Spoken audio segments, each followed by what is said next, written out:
साथियों, किस्मत मेरी मुट्ठी में नामक वीडियो में आपका एक बार फिर से स्वागत है। आज के वीडियो में मैं आपको गर्भ संबंधी प्रश्नोत्तर के बारे में बतलाऊंगा। जो गर्भ होता है स्त्रियों के, उसके बारे में। इसके पिछले वीडियो में मैंने आपको रोग के बारे में कुछ जानकारियां दी थी। स्वर विज्ञान के अनुसार किस प्रकार से आप अपनी काया निरोगी बना सकते हैं, उसमें कई फार्मूले मैंने आपको दिए थे।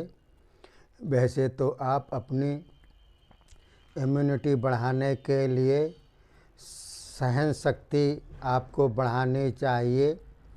जैसे कि सर्दी की ऋतु में आप अपने शरीर की क्षमता अनुसार सहन शक्ति रखिए। जितनी ज़्यादा से ज़्यादा आप सर्दी सहन कर सकते हैं कीजिएगा, और गर्मी के दिनों में आप जितनी गर्मी अधिक से अधिक सहन कर सकते हैं उतनी सहन कीजिएगा। अपने शरीर के अनुसार इतनी अधिक मत कीजिएगा कि आप बीमार पड़ जाएं, लेकिन सहन शक्ति आप रखिएगा गर्मी में और सर्दी में, तो आपकी इम्यूनिटी भी तेज़ होगी और रोग प्रतिरोधक क्षमता भी आपकी मजबूत होगी, शरीर भी आपका मजबूत होगा। ये जो हम व्रत वगैरह रखते हैं देवी देवताओं के भूखे प्यासे, इसका मेन मकसद यही होता है कि अगर प्यास लग रही हो तो प्यास कितनी देर तक हम रोक सकते हैं, अपने शरीर की क्षमता कितनी बढ़ा सकते हैं। भूख लग रही है तो हम भूख को भी रोक सकते हैं, कितनी देर तक रोक सकते हैं और कितनी बढ़ा सकते हैं, ये अपने अपने शरीर के ऊपर निर्भर करता है। आप अपने शरीर को स्ट्रॉन्ग करने के लिए इन सब चीज़ों को अपना सकते हैं और अपनी रोग प्रतिरोधक क्षमता बढ़ा सकते हैं, रोग मुक्त हो सकते हैं। ज़्यादा से ज़्यादा आप जो है काम कर सकते हैं। पेट से संबंधित मैंने आपको जानकारी दी थी कि किस स्वर में पानी पीना चाहिए और किस स्वर में भोजन करना चाहिए, जिससे कि पेट संबंधी बीमारियों से आप निजात पा सकें। इसके अलावा और भी वीडियो में मैंने आपको युद्ध के बारे में बतलाया था। पहले के ज़माने में तीर तलवार से युद्ध करते थे राजा महाराजा। अब इस समय तीर और तलवारों का योग नहीं रहा है।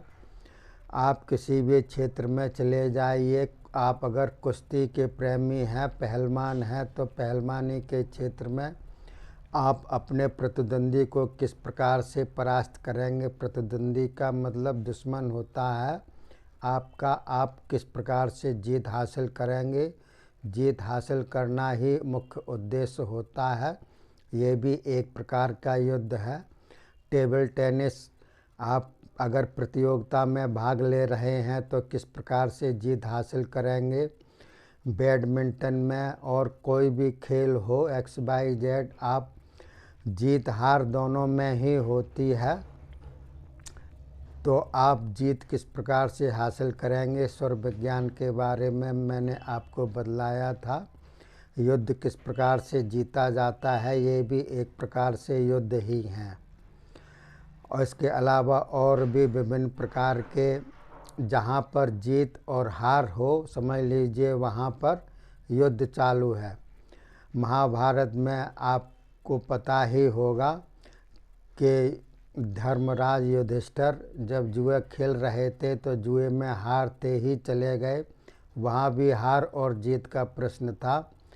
हारने का मतलब ये था कि उनका उस समय खाली स्वर चल रहा था, तो वह जो भी दांव लगाते थे वह निष्फल हो जाता था, हारते ही चले गए।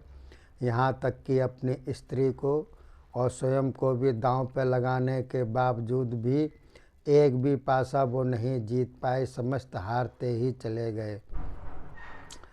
तो वहाँ भी युद्ध एक प्रकार का था। प्रकार बदल सकते हैं लेकिन युद्ध तो युद्ध होता है। तो युद्ध के बारे में मैंने आपको बताया था किस स्वर से युद्ध करने से आपको जीत हासिल होगी और किस स्वर में हार होने की संभावना होती है। इसके अलावा देखिए आज के वीडियो में जैसे कि मैंने आपको बतलाया था कि गर्भ संबंधी मैं आपको बतलाऊंगा, ये भी एक बहुत ही बड़ा विषय है। आदमी जो है गर्भ से ही पैदा होता है और सारी चीज़ें गर्भ में ही निहित होती हैं। 9 महीने गर्भ के अंदर रहता है। महीने इधर उधर थोड़े बहुत हो सकते हैं। तो देखिए किस स्वर में किस प्रकार का हिसाब किताब होता है। ब्लैक बोर्ड पर मैंने आपको देखिए लिखा हुआ है, पृच्छक चालू स्वर की तरफ से प्रश्न करे तो स्त्री होगी। अर्थात पृच्छक का मतलब होता है पूछने वाला। अगर आपसे कोई आकर के ये पूछे, पहले तो आप ये पता कर लीजिए कि वो मजाक तो नहीं कर रहा है आपसे, आपकी परीक्षा तो नहीं ले रहा है। अगर वो परीक्षा ले रहा है, मजाक कर रहा है, तो आप मौन रहिएगा, किसी भी प्रकार का कोई भी उत्तर नहीं दीजिएगा। इसके अलावा अगर वाकई में वो पूछने के लिए आया है तो जो पूछता है उसको पृच्छक कहते हैं। तो अगर आपका कोई भी स्वर चालू है, अगर मान लीजिए ये बायां स्वर चालू है और इधर से कोई आकर के स्त्री ये पूछे कि हमारे गर्भ है कि नहीं, तो अगर चालू स्वर है ये वाला और इधरी स्वर से आ रहा है, स्त्री पूछ रही है, तो कह देना चाहिए कि गर्भ नहीं है। और अगर ऐसी चालू स्वर में आए तो भी कह देना चाहिए कि गर्भ नहीं है। अर्थात कहने का मतलब ये है कि चालू स्वर की तरफ से कोई अगर प्रश्न करता है तो कह देना चाहिए कि गर्भ नहीं है। और अगर बंद स्वर की तरफ से कोई आकर के प्रश्न करता है तो कह देना चाहिए कि गर्भ है मौजूद। ये इसका मतलब होता है।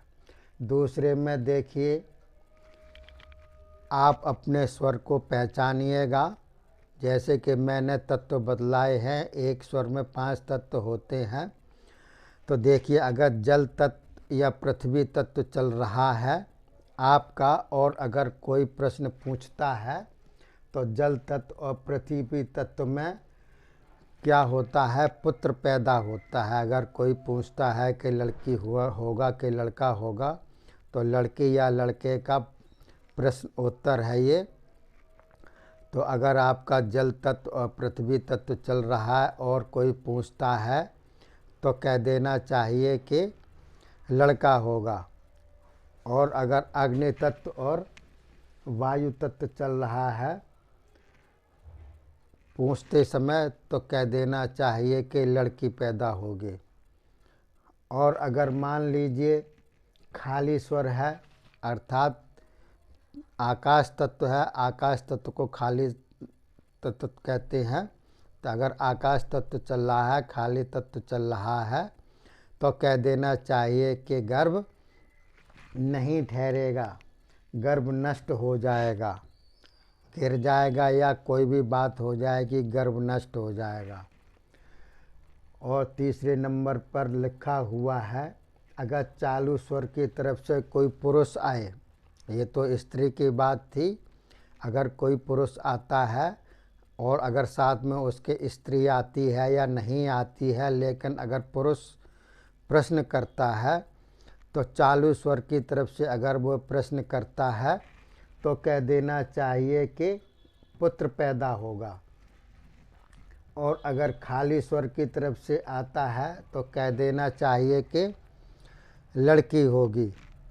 तो देखिए आप जो हैं इस प्रकार से गर्भ संबंधी प्रश्न का उत्तर आप दे सकते हैं।